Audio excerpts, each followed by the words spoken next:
اس آیت مبارکہ میں اللہ رب العالمین نے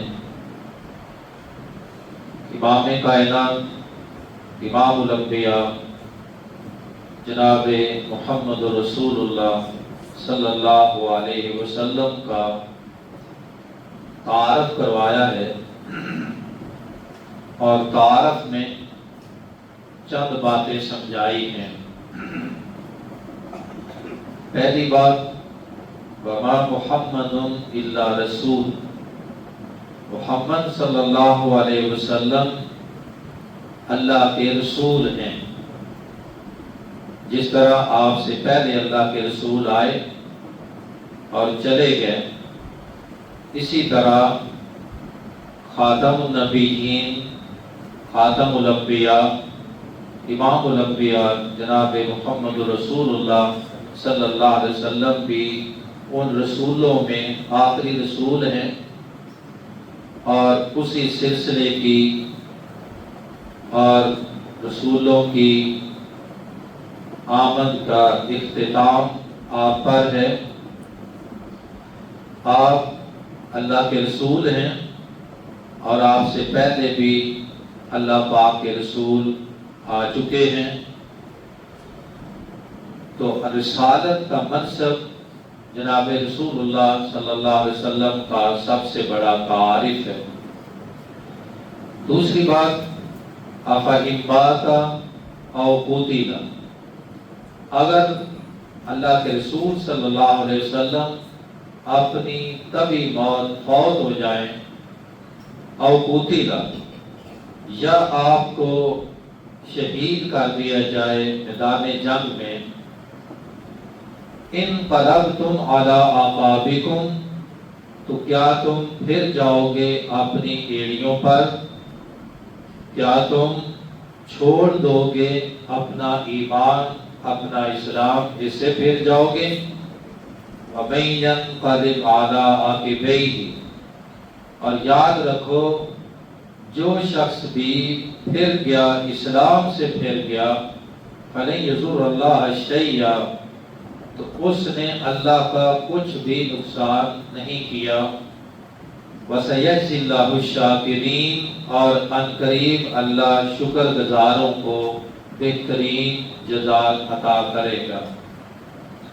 اس آیت کا شان نزول غزوہ احد کے حوالے سے ہے کہ جب صحابہ کرام کی ایک جنگی غلطی کی وجہ سے جنگ کا پانسا پلٹ گیا، فتح شکست میں بدل گئی، اور نبی پاک کے حکم کی خلاف ورزی کی وجہ سے شدید نقصان پہنچا، 70 صحابہ شہید ہوئے، خود نبی پاک زخمی ہو گئے، اور کچھ دیر آپ بے ہوش ہو گئے۔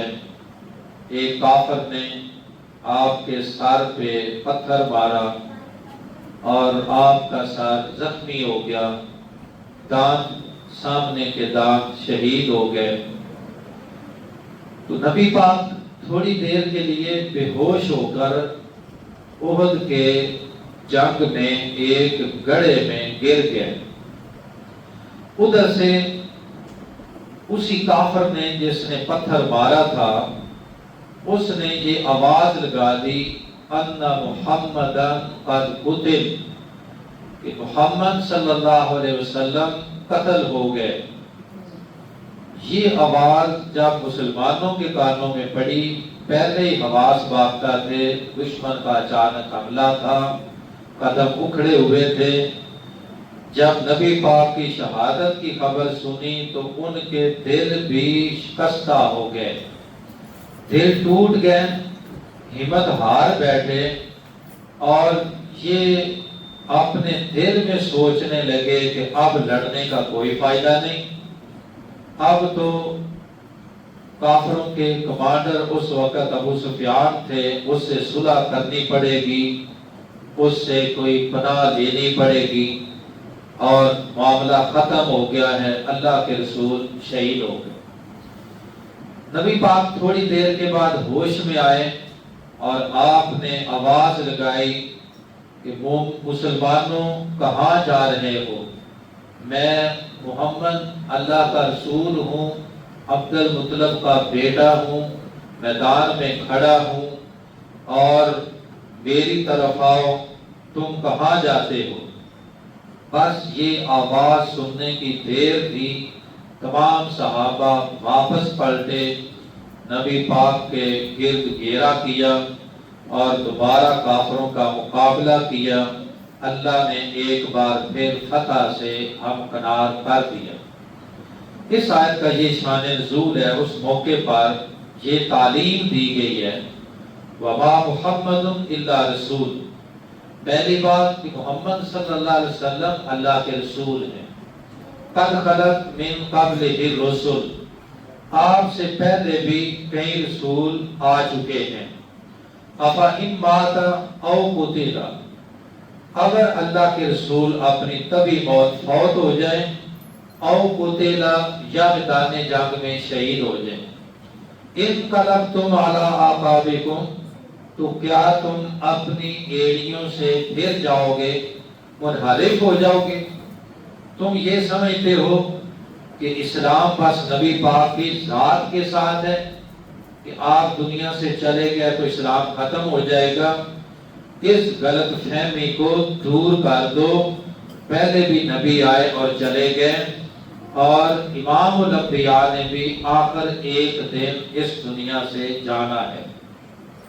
یہ پیغام دیا اہل ایمان کو، صحابہ کرام کو، بعد میں آنے والے تمام لوگوں کو۔ اب اتفاق کی بات یہ ہے کہ جناب رسول اللہ صلی اللہ علیہ وسلم ربیع الاول کے اندر ہی آپ کی پیدائش ہوتی ہے، اور ربیع الاول کے اندر ہی آپ کی وفات بھی ہوتی ہے۔ اور پھر اتفاق یہ بھی ہے کہ پیر کے دن ہی رسول اللہ صلی اللہ علیہ وسلم اس دنیا میں تشریف لائے تھے۔ آپ فرماتے ہیں پیر کا دن وہ دن ہے ولدت فیہ، جس دن میں پیدا ہوا، وبعثت فیہ، اور پیر کا دن وہ ہے جس دن اللہ نے مجھے نبوت سے سرفراز کیا، وانزل علی فیہ، اور پیر کا دن وہ ہے جس دن اللہ نے مجھ پر قرآن کا نزول فرمایا، پہلی وحی غار حرا میں، اقرأ بسم ربک الذی خلق، یہ آیات جب نازل ہوئیں تو وہ پیر کا دن تھا۔ تو اتنے بڑے انعامات اس پیر کے دن ملنے کی وجہ سے نبی پاک نے ہمیشہ پیر کے دن کا روزہ رکھا ہے، اور اپنی ولادت کی خوشی منانے کا طریقہ بتایا اور سنت اپنی امت کو دے کر کے۔ مگر اتفاق یہ بھی ہوا کہ جس دن رسول اللہ صلی اللہ علیہ وسلم اس دنیا سے رخصت ہوئے، سفر کا آخری عشرہ تھا کہ آپ ایک جنازہ میں جنت بقیع قبرستان میں گئے، کسی صحابی کی تدفین کی، واپس لوٹے تو آپ کو بخار ہو گیا، اور بخار ایسا ہوا کہ پھر وہ اترا نہیں بلکہ بڑھتا چلا گیا۔ تقریباً 14 دن بخار میں رہے، 7 دن سفر کے اور 7 دن ربیع الاول کے۔ اس بخار کے اندر رسول اللہ صلی اللہ علیہ وسلم دن بدن کمزور سے کمزور تر ہوتے چلے گئے، اور یہ تو بات پکی ہے کہ اللہ پاک انبیاء کرام کو پہلے ہی بتا دیا کرتا ہے کہ اب تمہاری دنیا سے روانگی کا وقت آ چکا ہے۔ 11 ربیع الاول کا دن آج 11 ہے، اور دن آج جمعہ ہے، مگر نبی پاک 11 ربیع الاول کے دن اس دن اتوار کا دن تھا۔ 11 ربیع الاول کو رسول اللہ صلی اللہ علیہ وسلم نے جو کچھ الوداعی کام کیے، ان میں سے پہلا کام یہ کیا کہ آپ کے جتنے بھی غلام تھے سب کو آزاد کر دیا۔ نمبر 2، آپ کے پاس چند دینار تھے، 6 یا 7 دینار تھے، وہ اللہ کی راہ میں صدقہ کر دیا۔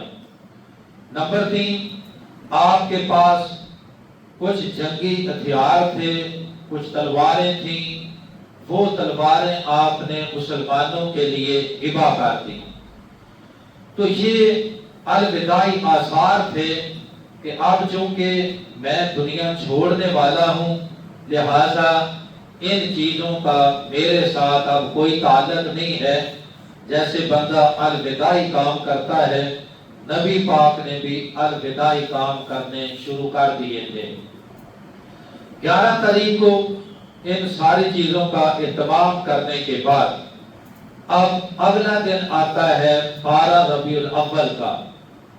12 ربیع الاول کے دن جناب رسول اللہ صلی اللہ علیہ وسلم صبح فجر کی نماز کا وقت تھا، اور اس سے بھی ایک دن پہلے ہی آپ اتنے کمزور تھے کہ نمازیں اپنے بستر پر پڑھ رہے تھے، مسجد میں آنا مشکل ہو گیا تھا۔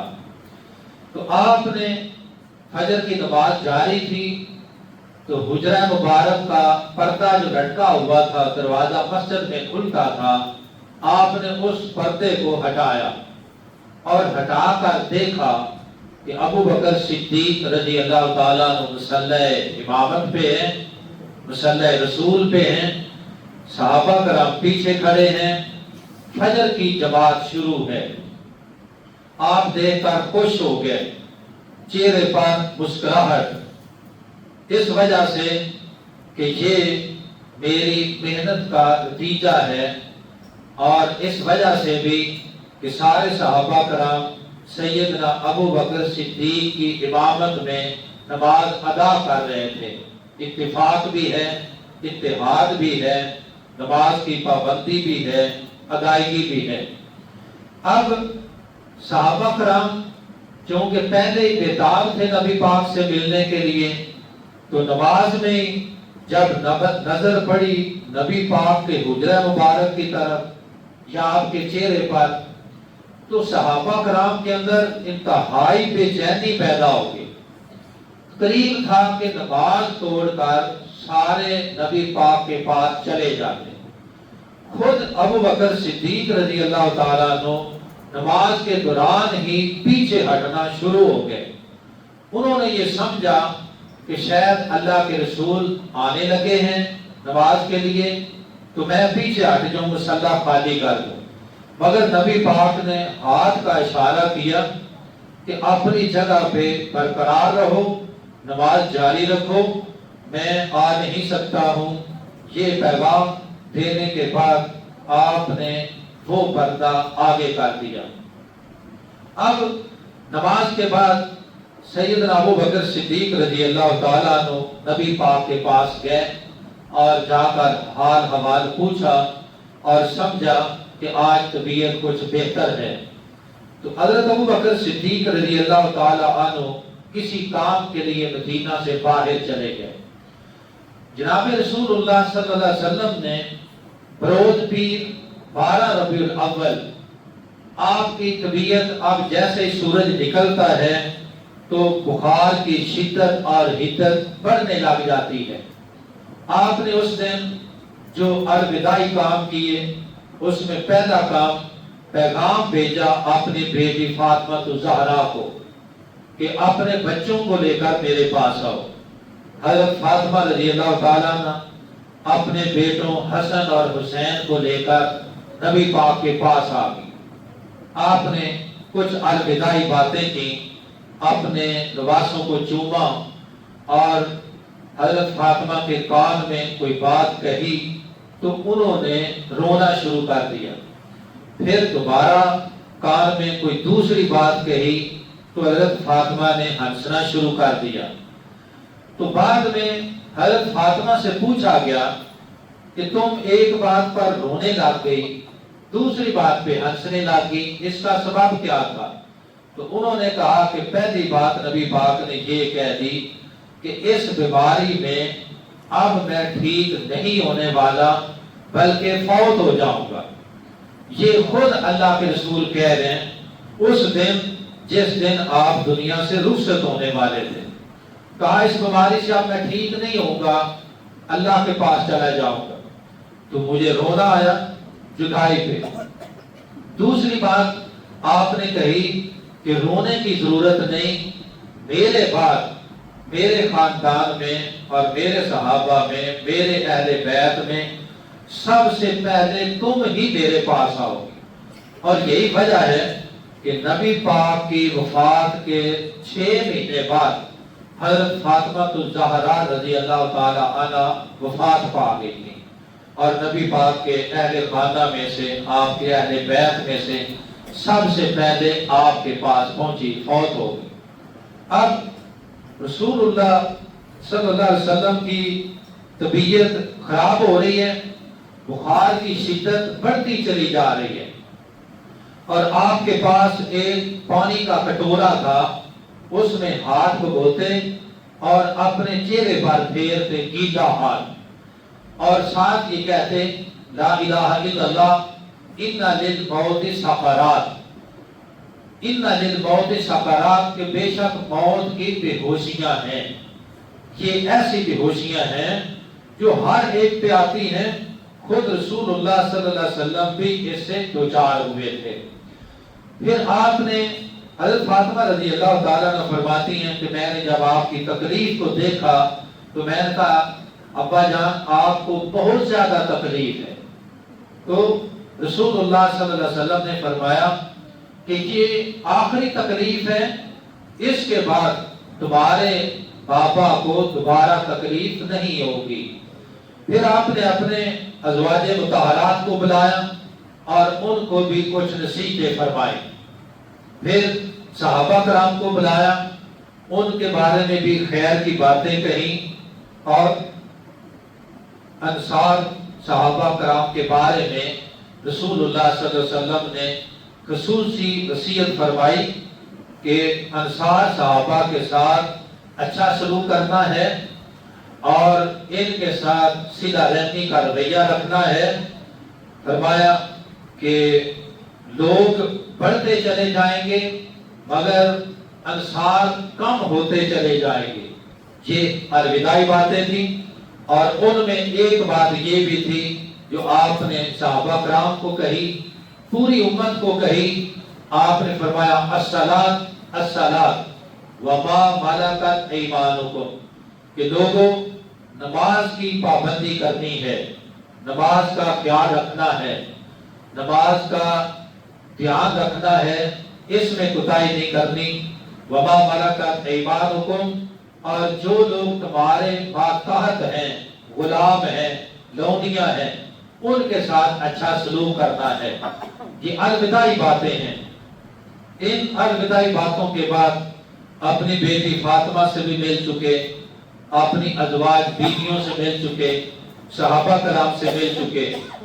جب سب لوگ چلے گئے تو حضرت عائشہ صدیقہ رضی اللہ تعالیٰ عنہ فرماتی ہیں کہ نبی پاک صلی اللہ علیہ وسلم کا سر مبارک میری گود میں تھا, اور اس وقت آپ پر الوداعی آثار آنے شروع ہو گئے. اسی وقت حضرت عبد الرحمن جو حضرت عائشہ کے بھائی ہیں وہ آ گئے نبی پاک کا پتہ لینے کے لیے. ان کے ہاتھ میں ایک مسواک تھی. نبی پاک مسواک کو ٹک ٹکی باندھ کر دیکھنے لگے, بول تو سکتے نہیں تھے. اما جی فرماتی ہیں میں نے پوچھا کہ آپ مسواک کرنا چاہتے ہیں, تو آپ نے اپنا سر ہلا کر اشارہ کیا. میں نے مسواک لی اور نبی پاک کو دی, مگر وہ سخت تھی, تو میں نے کہا کہ میں اپنے دانتوں میں اس کو نرم کر دوں. آپ نے ہاں کا اشارہ کیا. میں نے اس مسواک کو اپنے دانتوں میں نرم کیا, پھر نبی پاک کو دیا. آپ نے اپنے دانتوں پر اس مسواک کو پھیرا, مسواک کی. یہ نبی پاک کی آخری سنت ہے, اور یہ ایسی سنت ہے جس کو کبھی ترک نہیں کیا. سفر میں, حضر میں, حالت بیداری میں, سونے سے پہلے, صبح اٹھنے کے بعد, سفر سے واپسی پر, ہر موقع پر, نماز سے پہلے بھی آپ نے کبھی مسواک کو ترک نہیں کیا. تو آپ نے مسواک کی. مسواک کرنے کے بعد اب آپ پر نزع کی کیفیت آنا شروع ہو جاتی ہے اور نبی پاک کے ہونٹ حرکت کرنے لگتے ہیں۔ اماں جی فرماتی ہیں میں نے اپنے کان نبی پاک کے ہونٹوں کے ساتھ لگائے تو آپ یہ پڑھ رہے تھے، یہ مانگ رہے تھے، دعا کر رہے تھے، مع النبیین والصدیقین والشہداء والصالحین وحسن اولئک رفیقا۔ آپ فرماتے ہیں کہ میں نبیوں کے ساتھ، صدیقین کے ساتھ، شہداء کے ساتھ اور صالحین کے ساتھ ملنا چاہتا ہوں، اور اس کے ساتھ ہی آپ فرماتے ہیں اللہم بالرفیق الاعلی، میں رفیق اعلیٰ کے پاس جانا چاہتا ہوں۔ رفیق اعلیٰ کا مطلب ہے سب سے گہرا دوست، اور سب سے گہرے دوست سے مراد خود اللہ پاک کی ذات ہے۔ اب نبی پاک کا ہاتھ اوپر اٹھتا ہے اور آپ اللہم بالرفیق الاعلی، لا الہ الا اللہ، ان للموت سکرات، یہ کلمات کہتے ہوئے آپ کا ہاتھ مبارک نیچے آپ کے جسم پر آ جاتا ہے، گردن ایک طرف لڑک جاتی ہے، اللہ کے رسول دنیا سے رخصت ہو جاتے ہیں۔ اور یہ ٹائم تقریباً چاشت کا وقت تھا، پیر کا دن 12 ربیع الاول، اور چاشت کا وقت تقریباً 9-10 بجے کا ٹائم تھا جب اللہ کے رسول کی وفات ہو جاتی ہے۔ اب یہ خبر جیسے ہی اماں جان نے صحابہ کرام کو بتائی تو پورے مدینہ کے اندر یہ خبر اتنی جلدی پھیل گئی کہ پورے مدینہ کے اندر ایک ہو کا عالم تھا، ایک غم تھا، ایک صدمہ تھا، ایک خوف تھا، ایک پریشانی تھی، اور کسی کو کچھ سمجھ نہیں آ رہا، کیونکہ کوئی بندہ یہ ماننے کے لیے تیار نہیں تھا کہ اللہ کے رسول بھی فوت ہو جائیں گے۔ باقی تو صحابہ دور کی بات ہے، سیدنا عمر بن خطاب رضی اللہ تعالیٰ جیسا بڑا بہادر آدمی، انتہائی دلیر آدمی، وہ بھی اپنے ہوش آواز گم کر بیٹھے، تلوار پکڑ لی، مسجد نبی میں آ گئے اور آ کر کہنے لگے خبردار، جس نے کہا کہ اللہ کے رسول فوت ہو گئے عمر اس کو نہیں چھوڑے گا، سار قلم ہو جائے گا۔ اب سیدنا عمر رضی اللہ تعالیٰ عنہ ابھی تک اسی گمان میں تھے کہ نبی پاک تھوڑی دیر کوفہ میں گئے، کوفے کے بعد ہوش میں آئیں گے اور دوبارہ اپنا یہ رسالت کا منصب جاری رکھیں گے، اور ایسے سمجھ رہے تھے جیسے سیدنا موسیٰ علیہ السلام کوہ طور پر گئے تھے اور پھر 40 راتوں کے بعد واپس آ گئے تھے۔ حضرت عمر بھی یہ سمجھتے تھے کہ نبی پاک بھی واپس آئیں گے، مگر اسی دوران سیدنا ابو بکر صدیق رضی اللہ تعالیٰ عنہ مدینہ پہنچے، خبر مل گئی، نبی پاک کے حجرہ مبارک میں تشریف لے گئے، آپ کے جسم پر ایک سفید چادر ڈال دی گئی ہے، چہرہ مبارک سے چادر ہٹائی اور آپ کی پیشانی پر بوسہ دیا۔ حضرت ابو بکر صدیق رضی اللہ تعالی عنہ بوسہ دینے کے بعد کہنے لگے لا یجمع اللہ علیک موتتین، اے محبوب اللہ کے حبیب، اللہ آپ پر 2 موتیں طاری نہیں کرے گا۔ یہ نہیں ہو سکتا کہ ایک موت ابھی آئی ہے، آپ پھر واپس آئیں، پھر دوسری موت آ جائے۔ موت ایک ہی آنی تھی اور وہ موت کا حکم اللہ نے آپ پر نافذ کر دیا ہے۔ یہ کلمات کہنے کے بعد حجرہ رسول سے نکلے، مسجد نبی میں تشریف لائے، صحابہ کرام غم میں ہیں، پریشانی کے عالم میں سر جھکا کے بیٹھے۔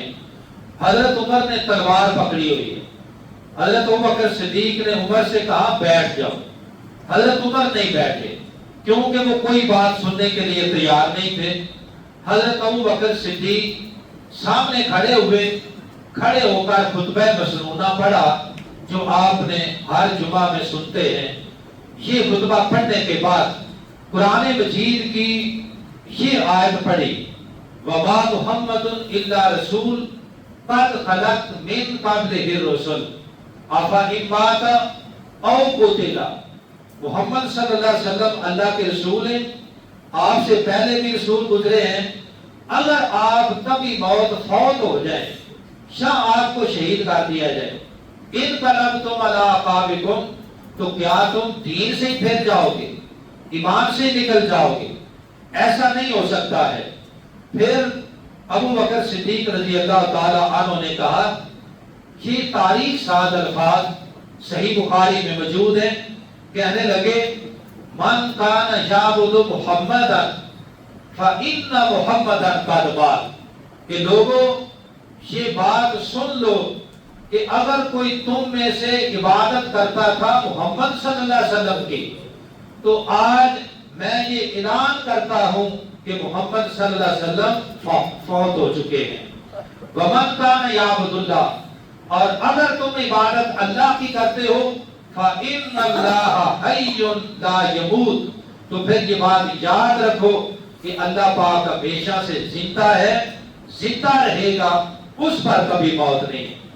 یہ کلمات سیدنا ابو بکر صدیق رضی اللہ تعالی عنہ نے جب کہے، یہ سورہ آل عمران کی آیت پڑھی، حضرت ابو بکر صدیق کی یہ آیت سننے کے بعد صحابہ کرام ہوش میں آ گئے۔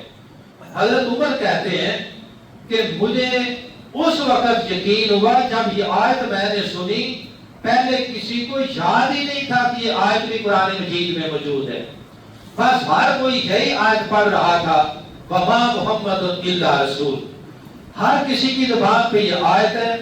حضرت عمر رضی اللہ تعالیٰ عنہ غم کی وجہ سے تلوار گر گئی، غم کی وجہ سے خود بھی گر گئے، اور اس بات کو مان لیا کہ اللہ کے رسول دنیا سے رخصت ہو چکے ہیں۔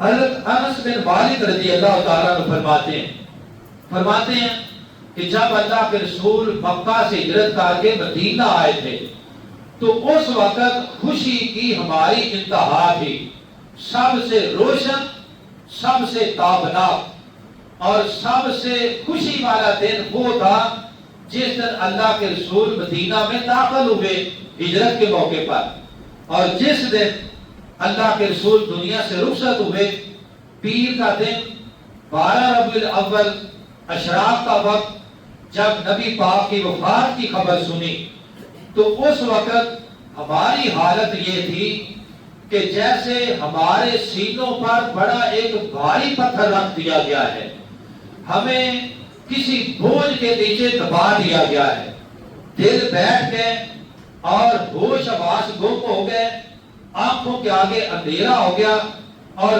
غم کی وجہ سے کسی کو سمجھ نہیں آ رہا تھا کہ اب ہم کریں تو کریں کیا، جائیں تو کدھر جائیں، ہمارا بنے گا کیا۔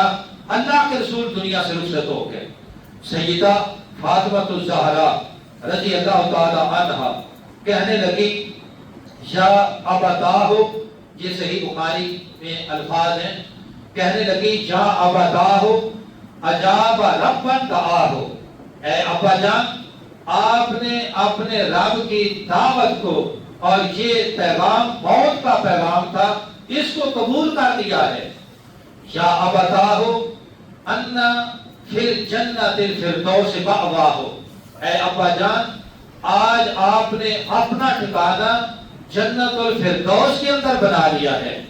یا ابتاہ الی جبریل ننعاہ، اے ابا جان، اب اس کے بعد جب جبریل آئے گا تو ہم جبریل کو آپ کی موت کی خبر دے دیں گے، اور اس کے بعد پھر جبریل کا کام ختم ہو گیا۔ رسول اللہ کی وفات کے بعد پھر دوبارہ آج تک جبرائیل علیہ السلام وحی لے کر کسی انسان پہ نازل نہیں ہوئے، قیامت تک نہیں آئے گی۔ اور حضرت عمر رضی اللہ تعالی عنہ ہوش حواس قائم کرنے شروع ہوئے، صحابہ کرام غم کے عالم میں ہیں، اور اسی غم کے اندر ایک دن گزر جاتا ہے یہ پیر کا 12 ربیع الاول کا، پھر رات کے وقت سب نے اس بات کا پروگرام کیا کہ ہمیں اب رسول اللہ صلی اللہ علیہ وسلم کی تدفین کرنی ہے، آپ کو غسل دینا ہے، آپ کو دفن کرنا ہے، آپ کا جنازہ پڑھنا ہے۔ اب طریقہ کیا تھا؟ اگلے دن منگل کے دن صحابہ کرام نے غسل کا ارادہ کیا۔ تو حدیث پاک میں ہے کہ پیغمبر صلی اللہ علیہ وسلم کے لباس کو اتارا نہیں گیا، آپ کے کپڑوں سمیت ہی آپ کو غسل دیا گیا۔ منگل کے دن غسل ہوا اور پھر پورا منگل کا دن تمام صحابہ کرام، پہلے مردوں نے، پھر عورتوں نے، پھر بچوں نے، آپ کے حجرہ مبارک کے اندر 10 لوگ آتے اور آپ پر درود و سلام پڑھنے کے بعد چلے جاتے۔ نہ باقاعدہ کوئی امام تھا، نہ صحبندی تھی۔ منگل کا دن ایسے گزر گیا۔ آگے رات آئی جو منگل اور بدھ کی درمیانی رات تھی۔ اس رات میں رسول اللہ صلی اللہ علیہ وسلم کو دفن کرنے کا پروگرام تھا۔ اب کسی کو نہیں سمجھ آ رہی کہ ہم دفن کہاں کریں، قبر کہاں بنائیں۔ حضرت ابو بکر صدیق رضی اللہ تعالی عنہ فرماتے ہیں کہ میں نے یہ نبی پاک کی حدیث سنی ہے، آپ نے فرمایا کہ اللہ کا نبی جس جگہ فوت ہوتا ہے اسی جگہ پہ اس کی قبر بنتی ہے۔ اس بات کے پیش نظر آپ کے حجرہ مبارک کے اندر ہی جس جگہ آپ کے جسم مبارک تھا اسی جگہ کو آپ کی قبر بنا دیا گیا، دفن کر دیا گیا، اور بعد میں اسی حجرہ مبارک کو روضہ پاک کی شکل دے دی گئی۔ تو محترم بھائیوں، یہ نبی پاک کے الوداعی جو حالات تھے آپ کو اس لیے بتائے ہیں کہ یہ سارا کچھ ربیع الاول کے دن ہوگا۔ ربیع الاول کے دن بخار چڑھا، ربیع الاول کے دن آپ کی وفات ہوئی، 12 ربیع الاول کے دن آپ دنیا سے رخصت ہوئے، اور پھر 13 اور 14 کو آپ کو دفن کر دیا گیا۔ یہ مہینہ خوشی منانے کا سرے سے کوئی مہینہ نہیں۔ اور میں نے پچھلے جمعہ میں بتایا تھا کہ ایک لمبا عرصہ تک اس دن کو بطور یوم وفات النبی کے نام سے یاد کیا جاتا تھا، مگر لوگوں نے، بعض مولویوں نے وفات پر پردہ ڈال کر میلاد کو آگے لے آئے، اور پھر جلوس اور جشن اور خوشیاں اور اس طرح کے کام کر کے امت کو یہ لگا دیا کہ کرنے والا کام یہ ہے۔ تو محترم بھائیوں، اصل بات میں نے آپ کے سامنے رکھ دی ہے، اور آنے والی نسل کو یہ بتانا ضروری ہے کہ محرم کا مہینہ خوشی کا مہینہ نہیں ہے، بلکہ یہ تو نبی پاک کی وفات کا مہینہ، ربیع الاول کا مہینہ نبی پاک کی وفات کا مہینہ ہے۔ اور وفات میں نہ تو ہمیں برسی منانے کی اجازت ہے، نہ ہمیں میلاد منانے کی اجازت ہے، بلکہ نبی پاک کی سنت کو اپنانے کی اجازت ہے۔ اور سنت یہ ہے کہ نبی پاک نے اپنے ولادت کے دن روزہ رکھا ہے۔ اللہ پاک ہمیں ہر بدعت سے بچا کر سنت پر عمل کرنے کی توفیق عطا فرمائے۔